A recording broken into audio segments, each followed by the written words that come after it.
দিছপুৰত চলি আছে অসম বিধানসভাৰ বাজেট অধিৱেশন বিকশিত অসমৰ ৰূপৰেখা তৈয়াৰ কৰাত ব্যস্ত শাসক বিৰোধী ৰাজ্যৰ মুখ্যমন্ত্ৰীজনেও দেখিছে নতুন অসমৰ সপোন পিছে খুদ ৰাজধানী দিছপুৰতে প্ৰতিফলিত হৈছে বিকশিত অসমৰ বিপৰীত ছবি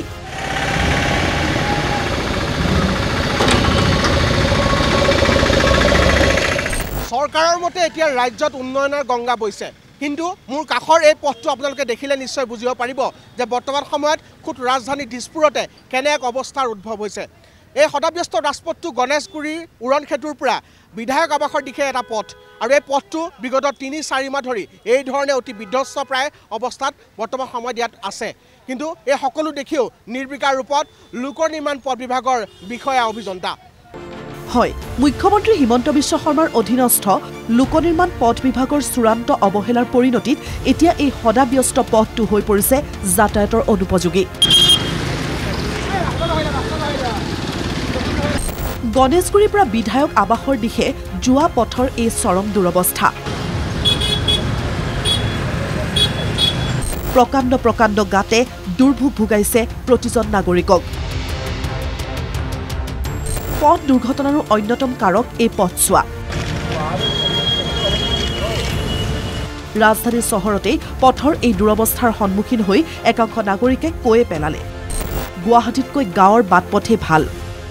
কিছুমান ৰাস্তা আমাৰ মানে দিছপুৰৰ সন্মুখত দেখা মানে নালাগে আৰু মানে স্মাৰ্ট গুৱাহাটীত থাকা নিচিনা নালাগে আৰু গাঁৱতকৈ ইয়াতকৈ ভালে আজিকালি মানে CC ব্লক দিছে ইয়াতে বহুত বেছি জাম হয় তাতে য'ত ত'ত গাড়ী চাড়ীবিলাকৰ ৰখোৱা থাকে আৰু ৰাস্তাটো ইমান ঠিক নহয় এইটোতো মেইন ৰাস্তা ন অহা যোৱা কৰি ৰাস্তাটো ইম্প্ৰুভ কৰিব লাগে আৰু ৰাস্তাটো খুব বেয়া হৈছে এইখিনি জাম পুৰা লাগে ৰাস্তা গাঁৱৰ ৰাস্তা ভাল 2-3 মাহ আগৰ মানুহ পৰি যায় কত মানুহ পৰি যায় ডেইলি পৰে এইটো কেতিয়াবা গুৱাহাটীৰ দৰে স্মাৰ্ট মহানগৰীৰ ৰাজপথ যেন লাগে নালাগে গাঁৱৰে ভাল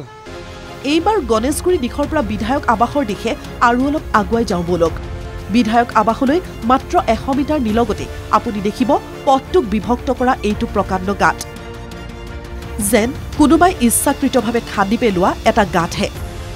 এই গাঁতটোৰ ফলত দুয়োটা লেনেৰে অহা যোৱা কৰা প্ৰতিখন যান বাহনৰ গতিবেগ হৈ পৰিছে মন্থৰ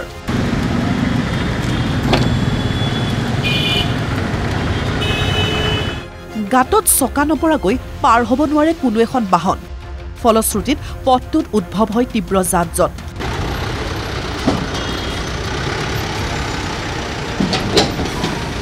লক্ষণীয় কথাটো হ'ল এই পথেৰে অসম বিধানসভালৈ দৈনিক অহা যোৱা কৰে ৰাজ্যৰ জনপ্ৰতিনিধি তথা চৰকাৰী বিভাগসমূহৰ বিষয়া অভিযন্তাসকল কিন্তু বিলাসী বাহনত শীতল বতাহ লৈ যাতায়াত কৰা বিষয়া অভিযন্তাৰ বাবে হয়তো এয়া কোনো ডাঙৰ সমস্যা নহয় ইয়াৰ পাছতো বিকশিত অসমৰ তথাকথিত শ্লোগানৰ কিবা অৰ্থ থাকিলনে ভিডিঅ' জাৰ্নেলিষ্ট নিত্য ডেকাৰ সৈতে গুৱাহাটীৰ পৰা দীপাংকৰ কলিতাৰ ৰিপৰ্ট NKTV+